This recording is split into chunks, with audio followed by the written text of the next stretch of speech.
大家好，我是秋平，我现在来到了山西芦芽山这里。今天呢，来看一个与众不同的悬空栈道、悬空建筑。像悬空栈道，之前我们也走过一些，一般说几百米都感觉很震撼。如果说有1-2公里，那就不得了了。而今天我们看到的这个悬崖栈道，绝对会打破你的认知，因为它的总长度达到了21公里，这个是非常罕见吧？我估计应该是唯一的，很有可能是国内现在发现最长的悬崖栈道。之前我们看悬空栈道、悬崖栈道的时候，一般有悬崖栈道就一定会有寺庙，这里同样是如此，在这个山顶有寺庙，然后呢，在这个悬崖栈道上面也有悬空建筑，是我们常说的悬空寺。这边是悬崖古栈的入口，从这里上去。这一块呢，属于芦芽山风景区的一部分，门票是30块钱，停车10块钱。这边的徒步栈道还挺陡峭的，大家可以看一下。我现在爬了差不多10来分钟，休息一下。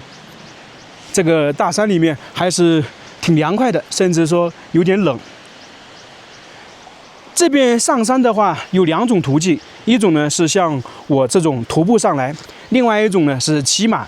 就在起点的那里有很多马匹，价格好像最实惠的是60块钱，还有80，还有200多的。马匹呢，就是下面沿着这个道路行走。由于现在是景区，这边的道路倒是挺好走的。这等于也是在森林里面穿梭。这里有个路牌，铁索崖回音街，还有200多米。走了大概半个小时，我看到了悬空栈道以及呢悬崖上的建筑，这里看得比较清晰等于是悬空寺。它大概是从这一块上去，因为这里有个亭子，从这里上去，然后绕过来，整个悬崖栈道沿着这个崖壁一直到这边。你看这个上面也有建筑，也是一座寺庙，包括这个绝壁上也有好几个悬空建筑。这个崖壁上的悬空建筑非常多这里一栋，这一栋完全是挂在绝壁上面。我从这里看到这个下面也有好几百米的距离。那这一块我们能看到栈道看得比较清晰了。这个栈道到这里并没有结束它一直沿着这个崖壁一直都有的。总体长度的话大概是20多公里，这么长的是非常罕见的，挺远的。在这一块看到马匹了，就是有一些游客就是乘坐马匹上山。那这个是空马上山，可能刚才呢有人骑着马下山了。越往前走，越能看得比较清晰感觉好高是这样绕上去，并不是有直接的道路。一般悬崖栈道都是如此骑马他们不是已经到了吗？没了，起码还能到山顶的。上面还有是吧？骑下包30。骑马是多少钱呢30，走吧，骑下包。不用，我慢慢爬。走了大概半个小时，来到了一个平台，在这里看到很多马匹他们这个骑马的话是分为好几个阶段，下面有，然后这个中间也有，等于是分段的。下面到达这里是60块钱吧，然后从这里走上去的话大概是30块钱。这里的马匹还挺多的。去这个悬崖栈道上面是分为2个阶段，第一个阶段已经走完了，是一个小的平台，这里有很多马匹。然后第2阶段呢，就是从这里上去，这里也有好多台阶，特别是走完台阶这一块很惊险的，等一下我们就能看得到了。现在我们就开始走这个台阶了，它这里呢是叫做回音阶，总共是有365个台阶。走在上面的话会有砰砰砰的响，从而叫做回音阶。现在还没有，走到上面可能会有吧。说是有回音，反正我走在上面是没有感觉，可能是人多没有听到吧。现在就开始走最惊险的路段了，叫做铁索崖。顾名思义，这一块呢就是要攀爬铁链上去了。先通过航拍看一下这段路惊险到什么程度。通过高空可以看到，这里呢还不能称得上是完整的道路。这位穿黑衣服的大哥是不是有点恐高？我感觉可能是啊，因为他在这里下的话用了很长的时间，我算了一下，可能差不多有将近5分钟啊。你看他下的动作都挺好玩的。这2位大哥下来都非常缓慢，其实这里啊适合上去，不适合从上面走下来。他们可能是走了反方向的道路。再通过这个画面就能够进一步的看到这个道路的惊险程度。这里呢可以称之为天梯，完全是在绝壁上面弄了一条小的道路出来。我感觉啊这个坡度都有将近70-80度。我在这里大概看了10分钟，基本上上去的人都是手脚并用。可能视频还无法展现这一段道路的惊险程度，如果你来到现场就能够切切实实感受到了。我在这里差不多待了半个小时，有好几个人呢走到这里就打道回府了，因为他们也不敢爬上去。我也开始攀爬了，都是在崖壁上弄了一些小的台阶出来，没有铁链，这里肯定是不能爬的。我感觉还好，不是太难爬，就到了有一些地方要小心，特别是这一块呀，比较刺激。给大家看一下，我就是这么攀爬的，特别是这一块很陡峭，慢慢走，还好，到了这里就没事了。胆子小的人千万不要走这里啊！从这里上可以，但尽量不要从这里下。这里是经过修缮，就好很多了。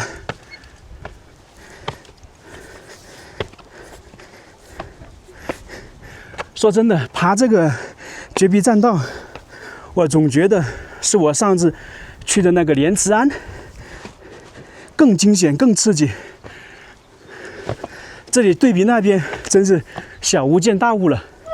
主要是这里有铁链，两边都有，而那个位置完全没有的。这里只要你抓住两边的铁链，慢一点是没什么问题的。上来了，还是有点累啊，气喘吁吁的。总体来讲的话，还算可以。不过呢，恐高的人就不要走这里了，老人小孩也是如此。我们抬头看上面，这就是第一栋悬空建筑。走到这里就比较平缓了，整个栈道呢，大概就是从这一块开始了。继续得从这边上去。啊，叔在这里卖水是吧？卖水，维护秩序。哦，这里5·1才开放的吧？对，5·1开放的。继续往上攀爬，走完这一段就好了，就可以看看真正的悬崖栈道以及悬空建筑了。你看，里面有木栈道。哎呦，我脚顶了一下，顶到这个梯子了。因为木头容易腐烂嘛，后面就那个铁的就好一点了。已经上来了，这一块算是栈道的起点，我们从下面一直爬上来的。栈道沿着这个崖壁上很长很长的距离呀。先来看第一栋建筑，它是叫做观音殿。就说白了嘛，修建这种栈道肯定主要也是为了修建寺庙的，因为一般这种悬崖栈道跟寺庙是搭配起来的。这个建筑肯定也是近几十年修的，以前的肯定损毁了。整个这个栈道上面呢，有观音殿、祖师殿、大佛殿、青石庵、小主塔等10余处殿、桥、寺、塔庙等等。这个观音殿建在这里，主要也是因为这里本身呢以前就有一个山洞，然后根据山洞建造了这样一座殿宇。你像外面这一块就是悬空的了，看得比较清楚。这个里面呢就是观音菩萨，还有18罗汉。看这个房屋涂的油漆就知道是近20年左右吧。在这里一块石碑，算是一块重修碑，记载了这座殿宇在道光时期重修过。我们在旁边看一下，在这种崖壁上面建造庙宇，真的是挺不容易的。那现在我们就正式开始走这个栈道了。你看，完全是在这种崖壁上面开凿出来的。这里的宽度可能就34公分。这里还不算是很惊险呢，到了那一边才是惊险刺激的地方。整个这个上面的栈道基本上就是水平的，从而呢，这条栈道呢也叫做水平穿洞式连洞。因为这个栈道跟我们平时看的有点不一样啊。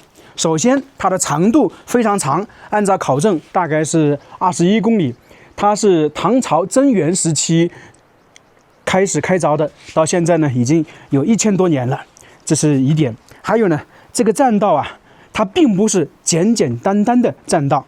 我们经常说看挂壁公路，它呢会在崖壁上面开凿出来了，有洞穴。那么这里同样也有，你像这里呢有洞穴，旁边有栈道，这里还是看的不是那么明显，大家可以走外面。而到了前方那一块呀，很多地方呢你是通过穿洞啊，就像这里要直接从这个洞穴里面穿过，这就是穿洞，完全是人工开凿的。那这是一点。还有一点呢是这种崖壁上面的栈道，就是我们说的悬崖栈道。还有一种呢是那种木栈道，悬空的，就悬空栈道。所以整个这条栈道呢是有多种类型，基本上把我们以前走过的各种栈道类型都包括了。所以说它这个是很有特点的。那现在我们等于是走了第一个穿洞，这里的穿洞还比较好走。在这一块呢就是毗卢殿，是过来的第2座殿宇。你看这上面写了朝佛洞、祖师殿、小主庙，就证明这里的建筑还是挺多的。这里面应该是药师佛。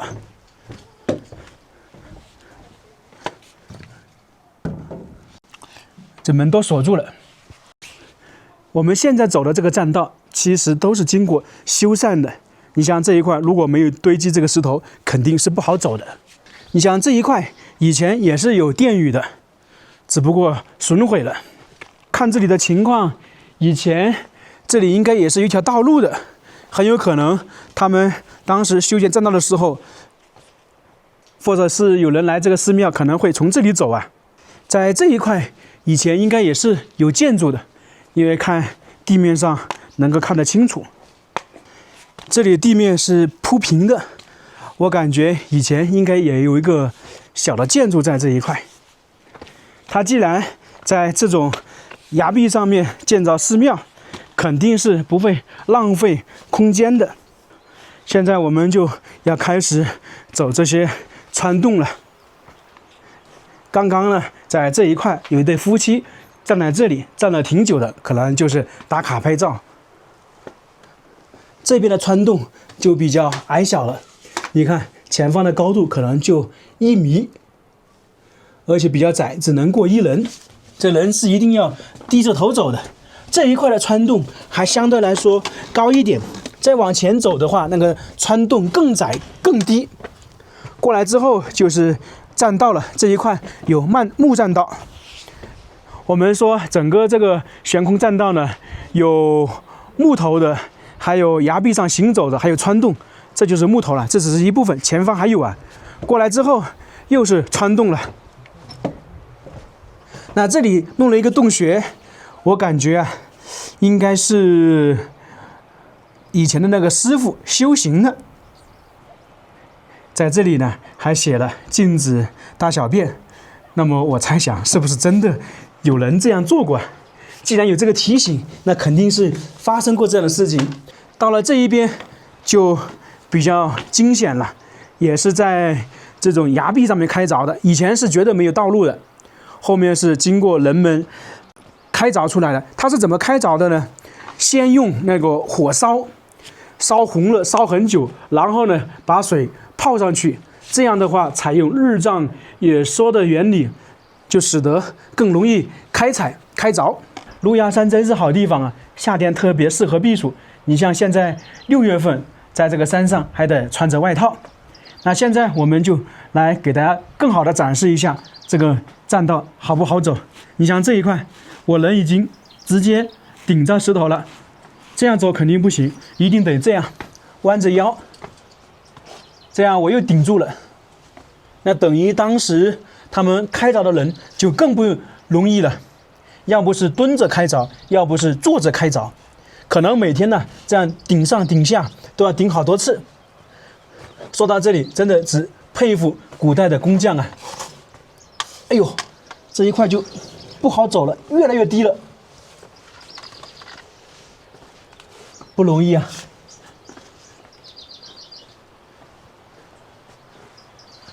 这边是挨着崖壁走的，那前方就是穿洞了。穿洞这一块得更低，弯腰都不行。整个这个崖壁上很多这样的洞穴，不知道是不是那些高僧修行的地方。我现在把包放下了，这样走就好走一点。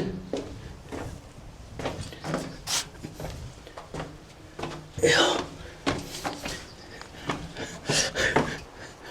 这样走真的挺累的，主要是这里差不多100米都是这样的，看。全部是这样的，穿洞刚才我们走了一部分，前方也有。整体来看的话，这个栈道我感觉穿洞的距离大概占了将近1/3，甚至可以说是一半。为什么在这个栈道上面会弄这么多穿洞的形式呢？这也是有说法的。通俗一点，就是跟佛教修行有关。当时这里修建栈道，也就是为了建造寺庙。在佛教修行有轮回之说，栈洞的设计就是为了钻一洞，实现一道轮回，钻过所有的洞，轮回转生，苦尽甘来，极乐大同。意义呢，古人修行的不易，而真正修成正果的人是要忍受悬崖栈道的苦涩生活。现在回去拿一下包。稍微没注意的话，就顶到头了。栈道我们走了很多，像那莲池庵是我走过最惊险的栈道，而这一块的栈道呢，是我走过最辛苦的，就是一直人得弯着腰，或者蹲着走。走出这个参洞，就看到前方崖壁上面又有悬空建筑了，比刚才看到的更壮观。更惊险了。现在我们看到崖壁上是有一座，拐个弯过去呢，还有一座，在这个顶部呢还有一座寺庙，听说还有师傅在这里修行。我刚才碰到一位工作人员，他说在这上面还有3位师傅，不知道等一下能不能看到啊？大家看一下，那个离下面有多高？估计呢也有差不多100米到200米之间吧，因为对这个距离我也不太好掌握。入口就是在下面，我车就停在那里，徒步上来的。从这里出去大概差不多2公里吧，有一个悬空村，也是非常有名的，也算是在一个悬崖上的村落。再往出去一点呢，有一个万年冰洞，就是洞穴里面呢全是冰，可能也是跟这里环境有关吧，因为这边海拔比较高。夏天呢比较凉爽，冬天是非常冷的。这里呢大概10月份就会下雪封山，然后呢要等到来年5一的时候才会重新算是开放。当然悬空村开放的早一点，这个悬空栈道要5一。继续往前走，这一边呢算是真正的悬空栈道了。我们说整个这个悬崖栈道的一部分，看起来全是靠木头撑住的，这个也是比较少见的。因为现在很多悬崖栈道呢，它会靠水泥镶嵌在崖壁上面，而这里呢全是木头。好在呢这一块不是太长。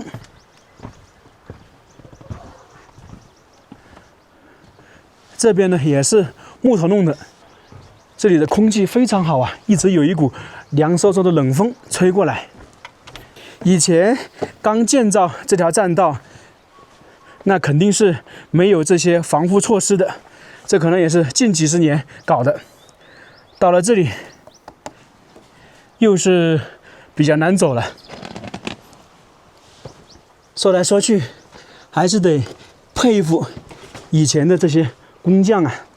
我们回头看一下这个栈道，单单这样看的话是挺刺激的，不过我觉得还好啊，因为是修缮的比较好，毕竟搞成景区安全第一嘛。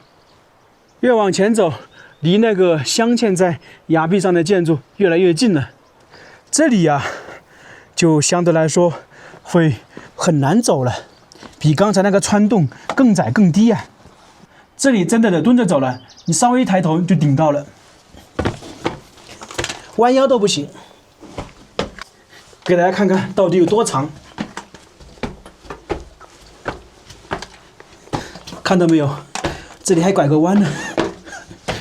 哎呦，这样走着非常累呀。主要是我背了包，等于包是压在身上。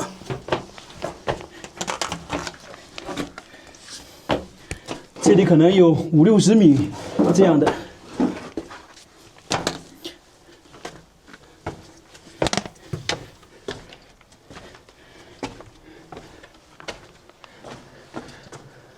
出现一个大的洞穴，这应该也是人工开凿的。这个栈道真的是不好走，继续走吧。这个穿洞还没有结束呢，一直都是。刚才说1/3的穿洞，我觉得还是保守的，应该说一半都是穿洞。哎呦，撞到头了！这里又看到一个小的平台，这以前肯定也是有庙宇在这里的。再往前走，就来到了我们刚开始看到的那个镶嵌在崖壁里面的建筑，也是通过穿洞过去的，旁边是过不去啊，就在旁边。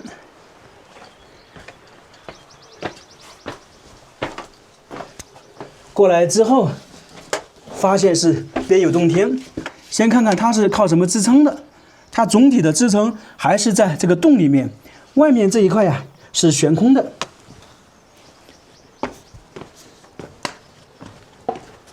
这里是叫做朝佛洞，通过这里看看外面，等于是这里有个阳台，阳台这里是悬空的，下面就是绝壁了。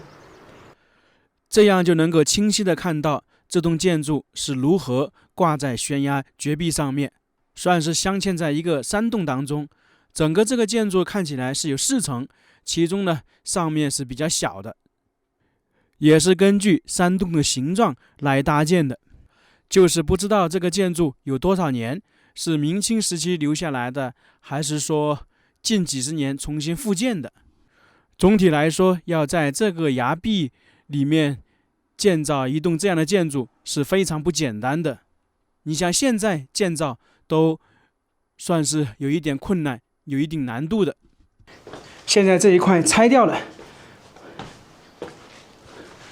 上不去。这个地方叫做朝佛洞，那么我猜想以前这个上面是有供奉佛像的，很有可能是释迦牟尼或者是其他佛。为了保护或者安全，这个梯子拆除了一部分，大家就上不去参观了。要从这个朝佛洞出去，又得走一个穿洞。那这一块呢，是整个这个栈道上最矮的一个洞，平均高度只有60公分，长度25米。过洞的时候必须手脚并用，基本上得那个蹲着走，而且这里是没有灯的，非常暗呐。我用那个手机照一下，看到没有？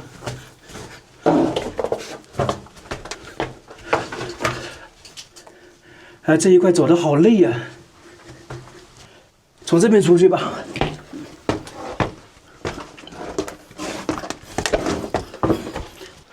穿洞过来之后是祖师殿，供奉着佛教净土中从东晋到上个世纪1500年间的13位祖师。这里面还供奉了达摩。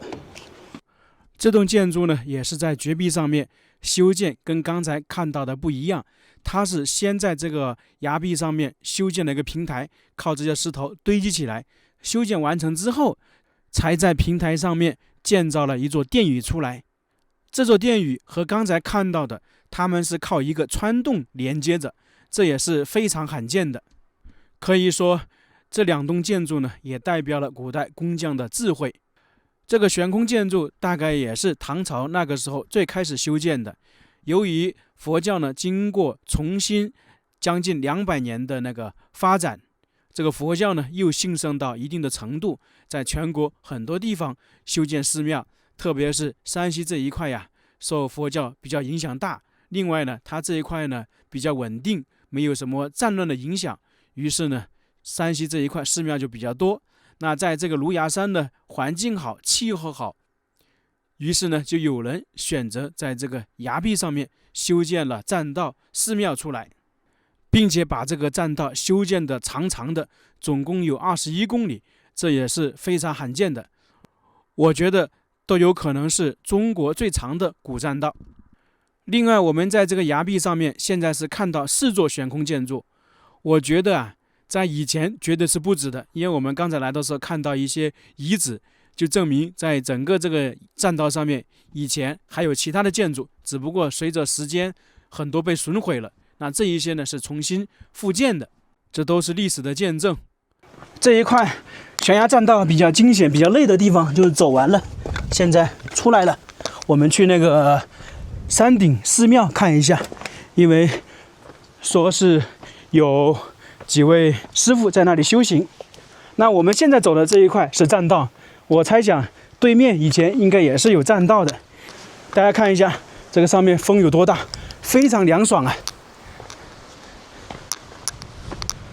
往上走就是去那个寺庙，去这个山顶。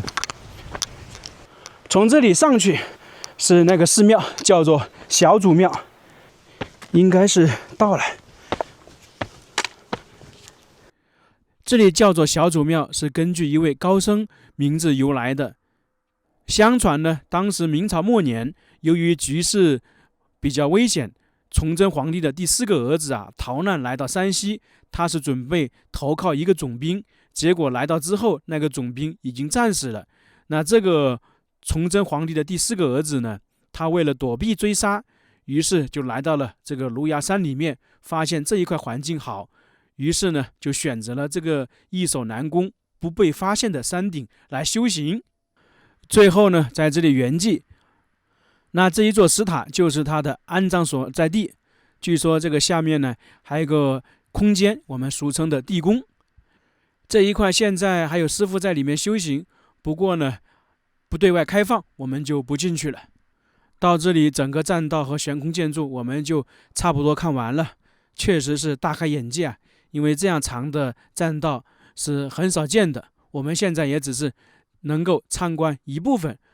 另外呢，就是在一个悬空栈道这一块，基本上把栈道的各种形式都体现出来了，这个也很难碰得到。喜欢徒步、喜欢穿越的，可以来这边看一下。